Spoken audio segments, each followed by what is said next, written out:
All right.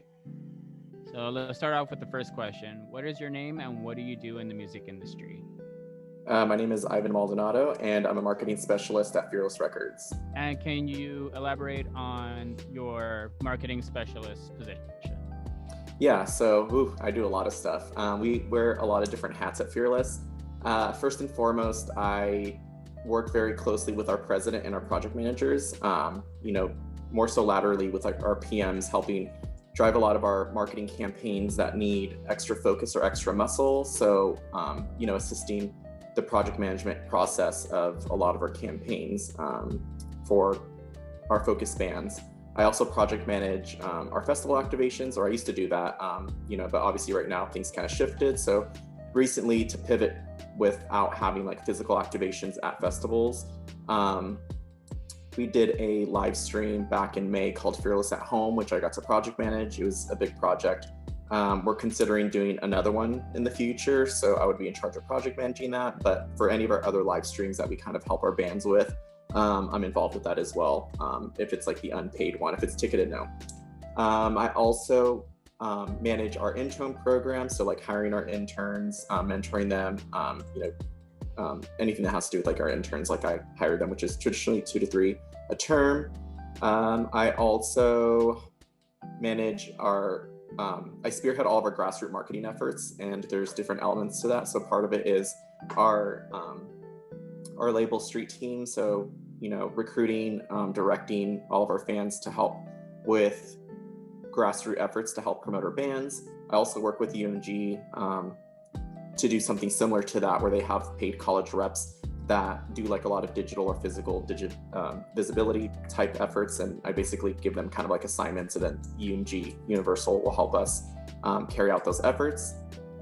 They also have like reps that do like press stuff. So like recently I set up a college press campaign for one of our bands called Not a Toy, and it was like a press conference that they did. So basically with that, they hold a bunch of like college outlets, and then interviewed the band, and then we're going to run some coverage closer to like a live stream that we'll be announcing soon later this month. So I organized that. And then we also have a digital platform with this company called Sweet, and with that, just setting up campaigns with them. So right now we're working on this concept of like digital collectibles, where there's different actions you can do to earn these digital collectibles, which I guess is something that's really catching on, and it's only growing. So it might be like, kind of like if you kind of think of like Bitcoin, kind of like that, but fans can either buy them or do something digitally to earn them. So like, if you're one of the first 500 people to stream an album, like you might be able to earn this, or like these little cards.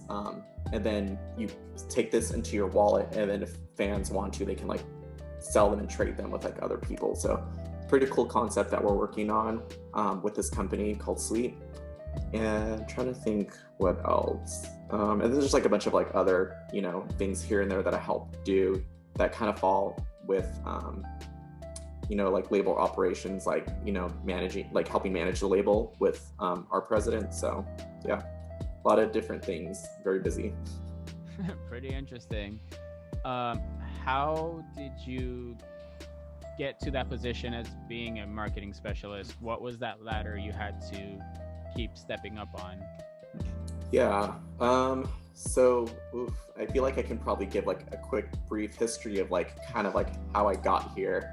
And honestly, a lot of it just started with like volunteering, and I honestly just did it for fun. Like I was going to school to work in education. I wanted to be an educator, then eventually become a principal.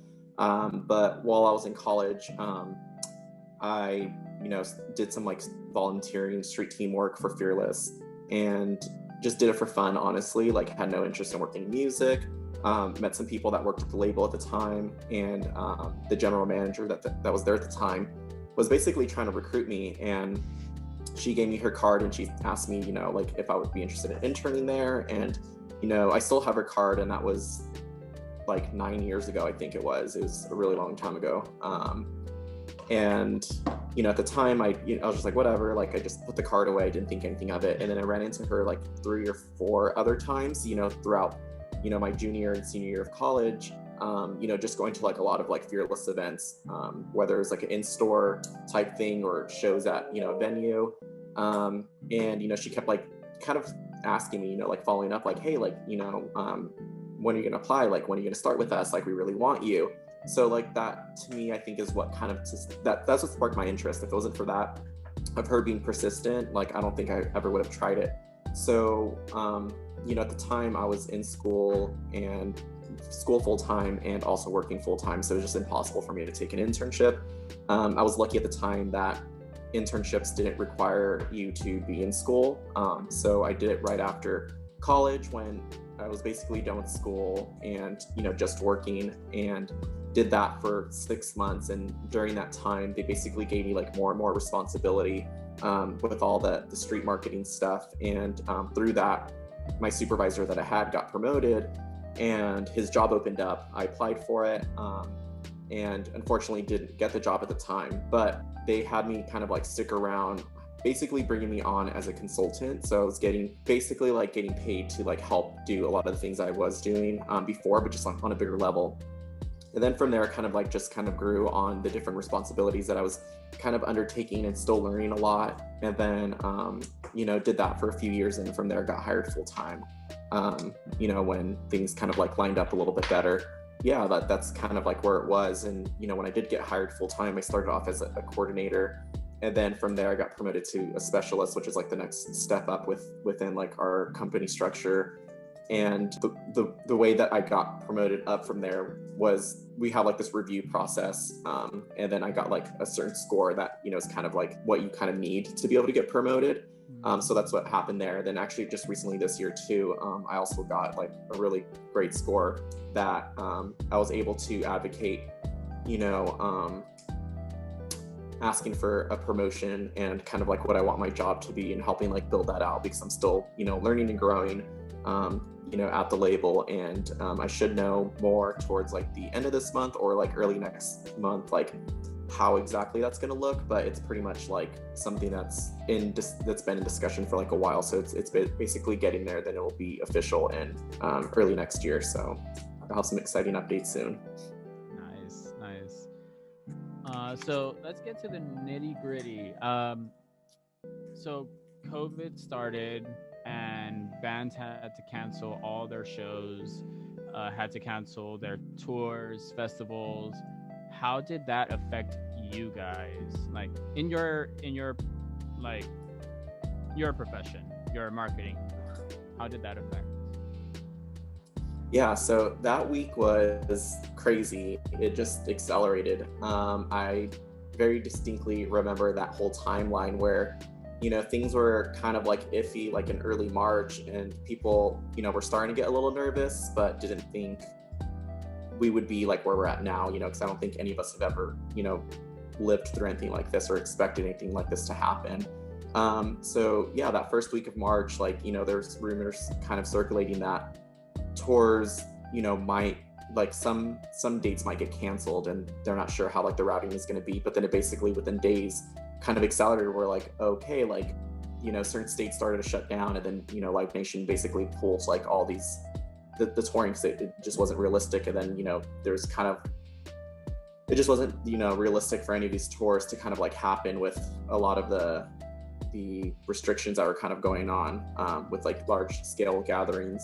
So yeah, like everything kind of just got pulled under the rug on us. And we had like a bunch of campaigns kind of like just kicking off with like the spring tours. And when that kind of went away, I think there was a bit of a panic of like, okay, like what now? Like, what do we do? Like, we have all these releases, like the tours are gone.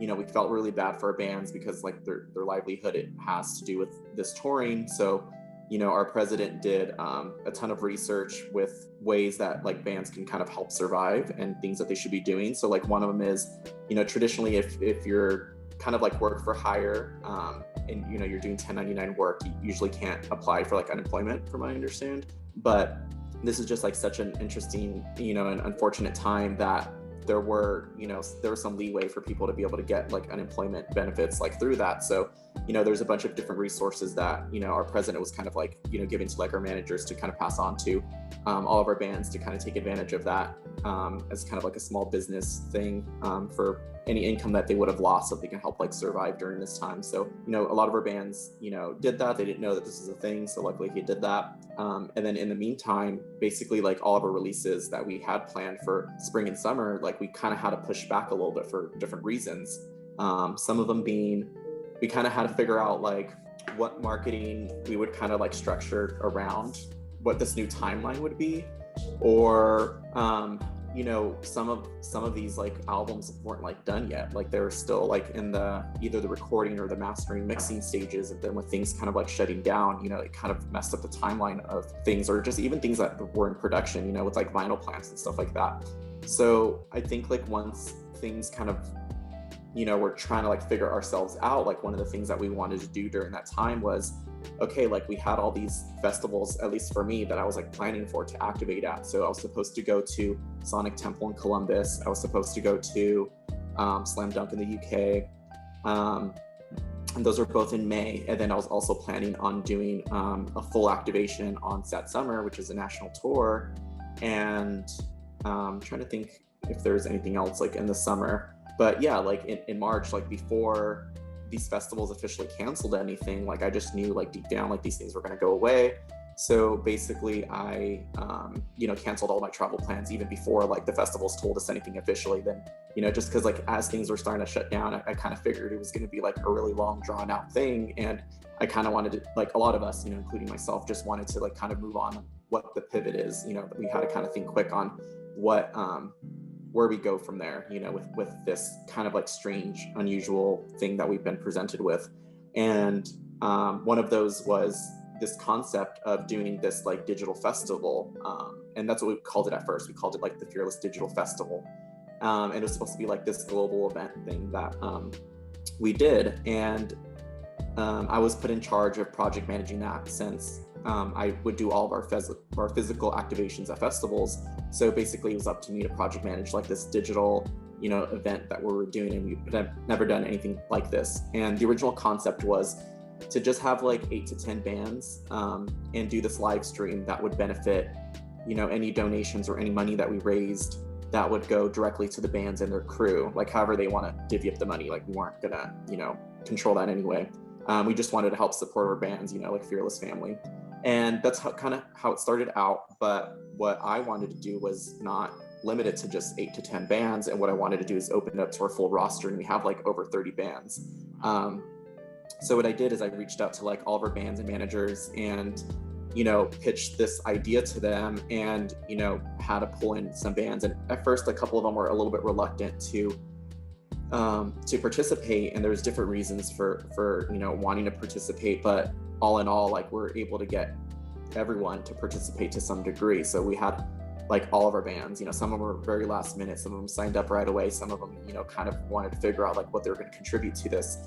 And then, from there, like I handled like all the elements to this event, which, had to do with, getting our bands like set up if they're going to do like, a performance, or if they're going to do some type of like new content piece, because they can't really perform acoustic. So for example, August Burns Red isn't a band that can really do like an acoustic performance. So for them, got on a lot of calls with these bands, and August Burns Red, wanted to do this documentary that had to do with kind of like everything that happened with like the COVID and like the shutdowns and like this tour that they're really excited about. And basically after like, I think it was like 3 shows, the whole tour got pulled under.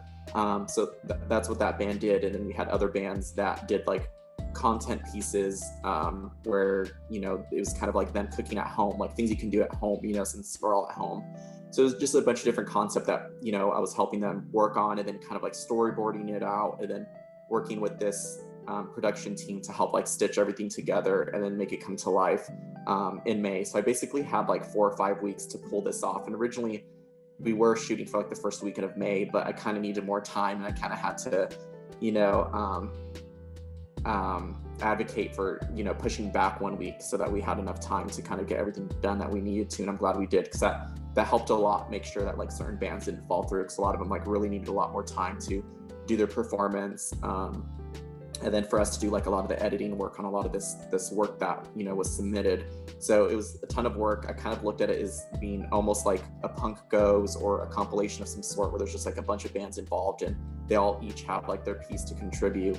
So yeah, that was kind of like our pivot, is like, what do we do? And we did this digital event to kind of like bring everything together, and it was actually like super successful. I don't think a lot of people realize like the kind of impact that it did, and I think it was a bit of a cultural moment for our scene, and you know, without mentioning any names, but there are other labels that kind of copied a concept, even using similar language or like the same time that like that it was aired. It was just like really funny, you know, or even like kind of copying like the donation thing. But you know, some of those elements, like, you know, they're kind of like giveaways, but it's just kind of funny. But yeah, like our live stream, you know, pulled in, I'm trying to think like what the view counts on that were. I think it was at any given time, I remember it was like between 9 and 10,000 views, like live in the moment. But within like, I think it was like the first 24 hours, we had about like 72,000 like unique viewers on it, which is like pretty awesome. And then for like our YouTube channel, like we, you know, I had to work with all the, like, part of project managing it is like kind of pulling in all the departments and having them, you know, set goals and action items of like how they're gonna meet those. So, you know, I worked with all of our departments on, you know, goals that we had for this. And, you know, for like our brand person, you know, part of the goal was to, you know, because there's a cost with us putting on this event, is actually pretty expensive. And, you know, most of the cost being this production team that we hired, since it was like our first one, we wanted to bring on like a professional team to kind of help out with that. And, you know, the goal of this brands person was to bring in some sponsorship money to help like offset the cost of this event. And then we had like digital marketing goals, like, you know, our YouTube channel, like earlier this year, just hit 2 million subscribers, which is huge. Like, it's basically like the biggest label channel, I think, to like exist anywhere. Like, a lot of label channels aren't that big, so it's a really big property tool for us to cross promote like a lot of our bands, especially like our new developing bands that we, you know, just signed. But yeah, so like we had to set goals, and, you know, one of them was, you know, the view counts and like all the digital advertising that would go into getting, you know, the views that we would want in this, to make sure that a lot of people are you know, getting this in our RSVPing and they're tuning in. And another part of that is to boost our subscriber count. So we ran like this merch shopping spree, you know, and we had commercials in between this live stream to, you know, subscribe to win. And within that first 24, like between when we launched the announcement to like the final 24, like the first 24 hours of the live stream, like going up, we had gained like 10,500 new subscribers, which is like a massive amount of subscribers on our channel. So that was like a huge, like, I think our goal, we did set it for 10,000, not thinking we were gonna hit it, but we went over that. So that was pretty awesome for us to hit that goal. And then we had a couple of merch items that, you know, I worked with our sales guy on having those kind of set up, you know, working with our art designer to have like really strong branding for this event. And yeah, like overall, like it just went really well. It's fun. You actually have like, are you familiar with it? If not, I have like the artwork I can probably show you. Oh yeah, I haven't seen it. I don't think so. Okay, yeah, let me give you a quick tour then. Yeah, so we made a screen print poster, and that's like, we did like this ad map thing. Like, I actually just got these in, so that's like the screen print poster, and I just framed it. And then we made some like t-shirts, and then all the net proceeds of that went to Crew Nation, which is Live Nation's charity to help like support, you know, a lot of musicians during this like time. And then, you know, a lot of our bands that wanted to opt into collecting donations, they also had like their Venmo or like a PayPal connected to this landing page that we created, and then fans were able to donate. So, you know, some of our bands raised a little bit of money that they're able to either keep for themselves, or if they have like a dedicated crew that they wanted to help support, then, you know, they're able to do that. So that was pretty awesome. But yeah, that was kind of like our pivot. And then from there, by the time that kind of passed, I think another thing that we're working on was trying to figure out the timeline of a bunch of these other releases. You know, where are they going to sit this year? You know, so a lot of them were being pushed towards, you know, later this year, you know, thinking touring might come back, but it was also very iffy. And then once we kind of like had that land and solidified, it was like all systems go. So like a lot of our releases in the spring and summer kind of got pushed to like really late summer or like early fall. And then we try to avoid really doing anything like, after the election, just because we knew that there's going to be like a lot of noise and things were going to get lost. So for the most part, like our release schedule for the year is done. We have like a couple small things that we're going to do like around the holidays. And then other than that, like next year is looking pretty stacked. We're going to have like a ton of releases next year and new bands to announce and sign. And I think part of it is, I think that gave bands like, an idea of like things that they can do. So like a lot of our bands have been doing, ticketed live streams that are, going over really well. But other than that, I think for the most part, like we kind of like figured it out, like my job drastically had to change because of everything kind of going on. Because a lot of my job was, having to set up like these physical activations for festivals. And since like all that's gone and we don't know when that's going to come back, I had to kind of like jump in other areas of the label to kind of help, show that I'm still like a great asset to kind of keep around. Not that there was like any danger of anyone losing their job, but I just wanted to make sure that like I'm kind of like have my bases covered there. So yeah, you actually answered one of my questions. It's about the live streams. Like during COVID, I've noticed that like Fearless, you guys did the Fearless at home and then started doing more live streams. Like I don't think Ice Nine Kills did it, but they did their recently they did their show in Massachusetts, I think. There's been like a couple live streams that have gone on. The Fearless at Home was one that like we came up with the concept like and did all the groundwork for it in a very DIY style, which has always been part of like our cultures. Like we're super hands-on and kind of like instead of just like hiring like teams of like putting on these things. So like we kind of did that on our own. And then since then, a lot of our bands have started to jump onto ticketed streams, and they're all done differently. Like some of our bands were doing like free streams or was like acoustic at home, like after this. And then some of our other bands have done like, Under Oath, they did a ticketed stream that we weren't involved with, but, they're playing music that wasn't Fearless. It was like some of their older work. And then they played at the observatory out here. And then, Ice Nine Kills did one. I think Grayskull recently did one. I'm trying to think who else has done one. Set It Off has one coming up soon. I'm sure there's a couple other that I can't think of right now, but yeah, a lot of our bands are like starting to do that where it's like actual full on like, performance based with like, actual, live instruments, not just like acoustic, like electric guitars and stuff. They're doing that. But there's like COVID restrictions that we have to kind of follow where you have to get like a COVID compliance officer to be on site and making sure people are like social distancing and that people were tested, X amount of time before.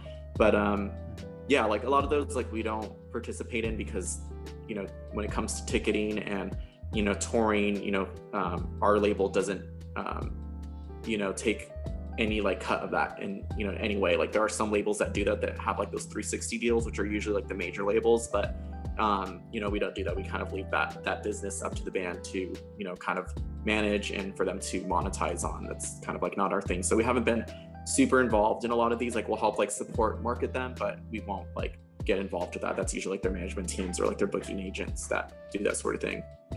Okay. So last question. Do you think after this whole COVID thing ends or starts to deplete, would you think festivals would be the same? Do you think shows would be the same or anything of that sort? Yeah, that's kind of interesting because if we take like a few steps back on like the timeline of like everything that just has gone on this year, back in March when we finally had like a work from home policy that was like figured out by like our HR department.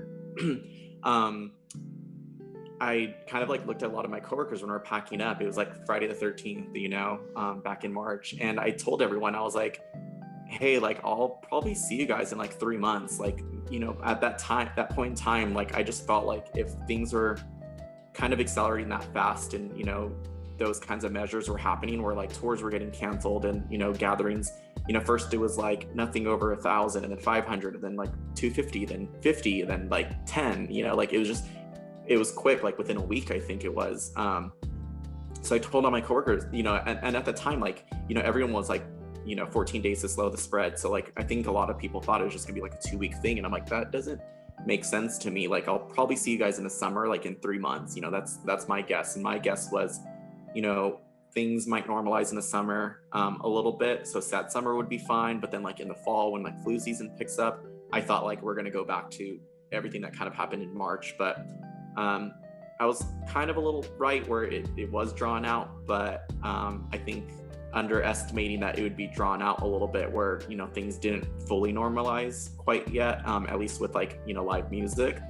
I think a lot of people did think like at some point like things would kind of come back this year. Like I know a lot of like managers or booking agents or Live Nation, when they're kind of like replanning to push things back, like they're trying to push it like as late into the fall as possible. I'm like, I don't know if that makes sense though.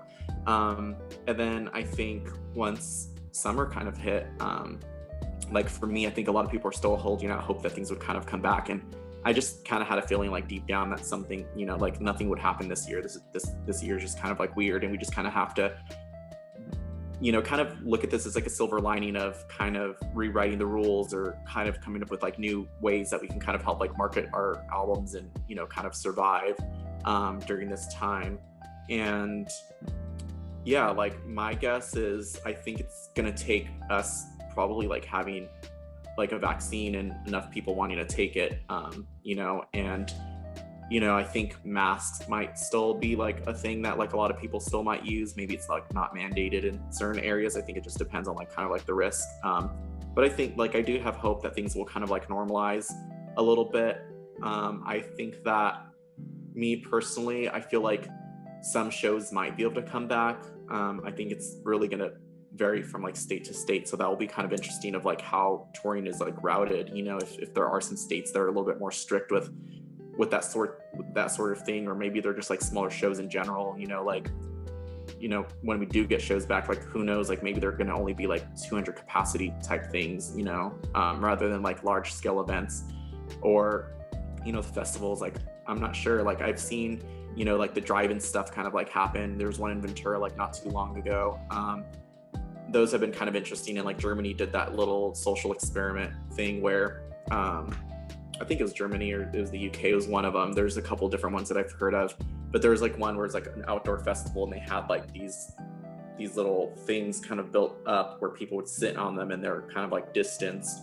And I've seen, one where like it was an indoor one, and then they were like tracking to see like how that kind of thing works. And I've seen like the bubble concept. I don't know how realistic that is, because I feel like that poses like somewhat of like a fire safety, issue kind of thing.